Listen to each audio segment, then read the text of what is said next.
Fitriq il-bajja sabiħa f'Birzebbuġa mill-assa tal-Pulizija sa misraħ is-summit tbidlet is-sistema ta' dranaġġ u dik tal-ilma li hu tajjeb għax-xorb. Ix-xogħol sar b'investiment ta' €2 miljun u nofs. Ma TVM News l-inġinier fih dan il-Korporazzjoni għas-Servizzi tal-Ilma li hu nkarigat mis-sistemi ta' dranaġġ tan-nofsinhar ta' Malta, Joseph Abela, spjega li tħaffer mejn ta' dranaġġ madwar 6 metri taħt l-art, 2 metri u nofs kienu taħt l-ilma baħar. Għall-imbagħad sar mejn tal-wiċċ ma' fejn jaqbdu d-djar ta' residenti fl-inħawi ma' sistema ta' dranaġġ u tqiegħed anke mejn ġdid tal-ilma tax-xorb. Dawn il-mejnijiet ġew mibdulin biex insaħħu l-infrastruttura kemm ta' dranaġġ kemm tal-ilma potabbli fl-erja ta' Birzebbuġa.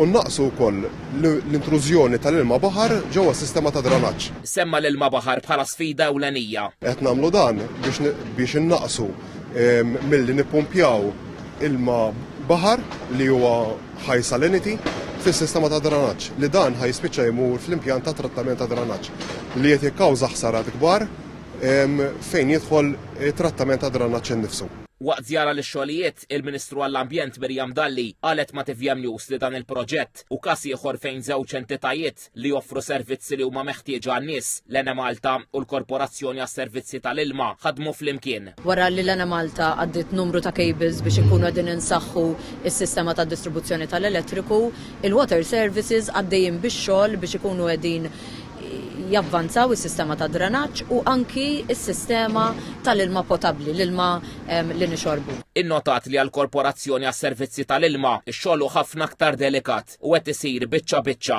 fosthom biex ma jinħoloqx kemm jista' jkun inkonvenjent lin-nies. Qalet lil Mira li l-proġett jitlesta qabel ma jibdew ix-xhur tas-sajf. Ix-xogħlijiet fuq in-netwerks ta' dranaġġ u tal-ilma f'Birzebbuġa issa bdew fi triq San Patrizju, malli jitlestew mistenni jibda x-xogħol biex it-toroq fil-proġett jerġgħu jinġiebu fl-istat tagħhom.